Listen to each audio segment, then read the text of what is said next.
جس طرح ہدایت دینے والوں کا تعلق شجرہ طیبہ سے ہے اور گمراہی پھیلانے والوں کا تعلق شجرہ خبیثہ سے ہے، ویسے ہی عام عوام اور مومنین میں اللہ نے دو گروہ بنائے۔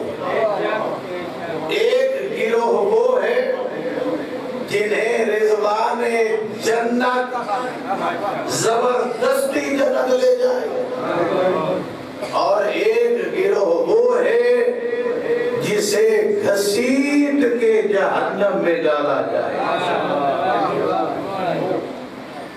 ہدایت اور گمراہی میں بھی دو گروہ، عام عوام میں بھی دو گروہ، جنہوں نے شجرہ طیبہ سے کچھ حاصل کر لیا ہے انہیں رضوان جنت خوش آمدید کہتے ہیں، اور جنہوں نے شجرہ خبیثہ کی مان لی ہے انہیں اہل جہنم، جو جہنم کے دوزخ کے دروگے ہیں، وہ انہیں کھینچ کے جہنم میں دھکیل دیں۔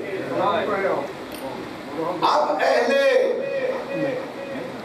جہنم، صلوات پڑھیں مولانا،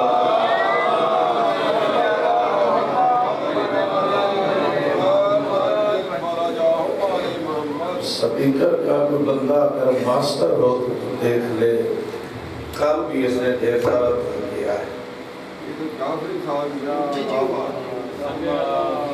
صلوات پڑھیں محمد۔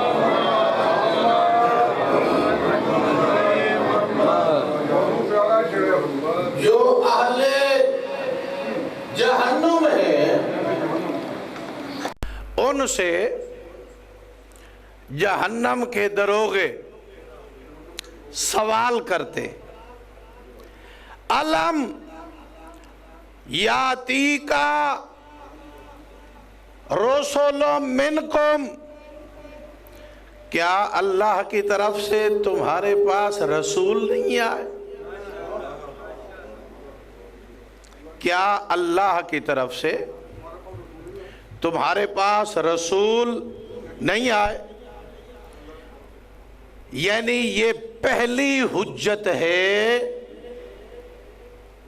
جو انسان کے لیے بروز قیامت مبرر بن سکتی ہے، عذر خواہی کا سبب بن سکتی ہے، کہ بروز قیامت اللہ کے سامنے انسان یہ کہے جی میرے پاس ہادی آیا ہی کوئی نہیں، مجھے کسی نے سمجھایا ہی نہیں ہے، میرے تک حق پہنچا ہی نہیں ہے۔ اہل جہنم سے پہلا سوال، کیا تمہارے پاس کوئی رسول نہیں آیا؟ دوسرا سوال، کیا تمہارے سامنے یتلو آیات اللہ کی کوئی آیت نہیں پڑھی گئی؟ تمہارے سامنے قرآن مجید کی کوئی تلاوت نہیں پڑھی گئی؟ اسی لیے معصوم نے ارشاد فرمایا ہے، نفروا بیوتکم بتلاوت القرآن، اپنے گھروں کو قرآن کی تلاوت کے ساتھ روشن و منور کرو۔ یہ ایک الگ بات ہے کہ ہمارے معاشرے میں ماں سوائے الماری کے زینت کے قرآن بیچارے کا کوئی کام نہیں ہے، حالانکہ قرآن کے بارے میں اللہ نے متعدد جگہ پر فرمایا ہے، قرآن میں تدبر کرو، قرآن میں تفکر کرو، جی ہاں قرآن میں تعقل کرو، قرآن سے ہدایت حاصل کرو۔ ایک ٹیچر نے کہا تھا کہ کل سکول میں وہ کتابیں لے کر آئیے گا جو تمہارے گھروں میں نہیں پڑھی جاتی۔ اگلے دن جب ٹیچر کلاس میں داخل ہوا تو سارا ٹیبل قرآن مجید سے بھرا ہوا تھا، اور سب کلاس والوں نے کہا جناب یہ وہ کتاب ہے جو ہمارے گھروں میں نہیں پڑھی جاتی۔ جی ہاں ہم نے ویسے برکت ضرور رکھا ہوا ہے، لیکن قرآن پڑھا نہیں جاتا، جبکہ ہم ماننے والے اس مولا متقیان کے ہیں جو ارشاد فرماتے ہیں جب علی کا دل کرتا ہے کہ اللہ سے بات کروں، وضو کر کے مصلی عبادت پہ آتا ہوں، نماز میں ایسے محسوس کرتا ہوں کہ میں اللہ سے گفتگو کر رہا ہوں، اللہ سے ہم کلام ہوں، اور جب مجھے علی کا یہ دل کرے کہ اللہ مجھ سے گفتگو کرے، میں قرآن کھول کے تلاوت کرتا ہوں اور ایسا محسوس کرتا ہوں کہ میرا اللہ مجھ سے کلام کر رہا ہے۔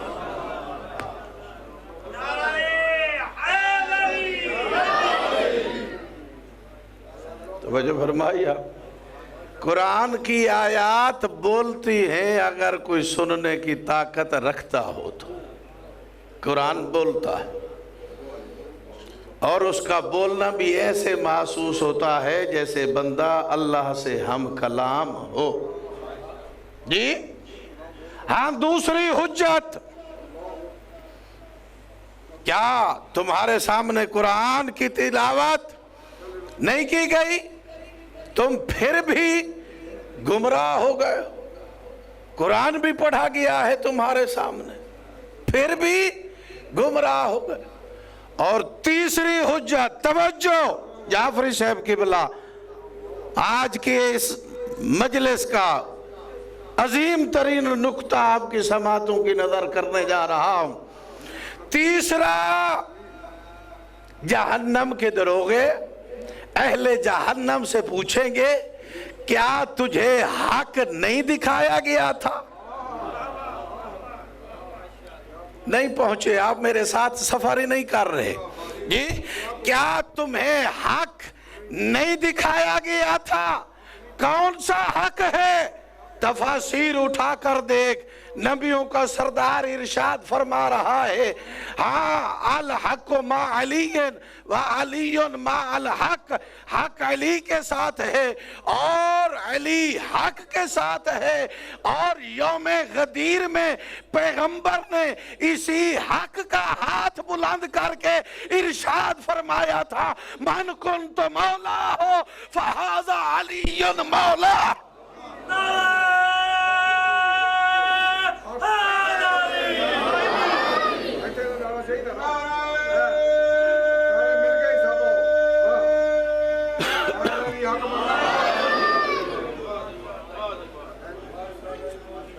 صلوات پڑھیں محمد والے محمد۔